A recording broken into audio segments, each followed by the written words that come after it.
ఎంతోమంది ఉత్తేజం క్రియేట్ చేస్తారు.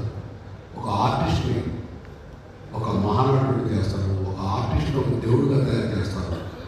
ఇంకా ఎక్కువ మాట్లాడితే మేము సొసైటీకి ఉపయోగపడే ఎమ్మెల్యేలను తయారు చేస్తాం, ఎంపీలను తయారు చేస్తాం, ముఖ్యమంత్రులు కూడా తయారు చేస్తాం. శక్తి ఉన్న మహానుభావ డైరెక్టర్స్ డైరెక్ట్ చేసే సందర్భంగా మన తెలుగు ఇండస్ట్రీ నుంచి ఇంకా మంచి చిత్రాలు బయటకు వెళ్ళి దర్శకుల ద్వారా ప్రపంచంలో ఇంకా పేరు ప్రఖ్యాతి చేస్తారనే నమ్మకం నాకు ఉంది. ఆ రోజు కూడా మనం ఇంకా త్వరలో చూస్తాము. వీలైతే ప్రపంచం మొత్తంలో కూడా తెలుగు సినిమా ఇండస్ట్రీ నెంబర్ 1 అనే స్టేజ్ పెట్టడానికి ఎక్కువ అవకాశం ఉంది మన తెలుగు వాళ్ళ దగ్గర. ఆ మేధస్తో మనం ఏదో ఒక రోజు ప్రపంచంలో ఆస్కార్ అవార్డ్స్ అన్నీ కూడా మనకు వచ్చే రోజు కూడా వస్తుంది. ఆ రోజు రావాలని కోరుకుంటున్నాను.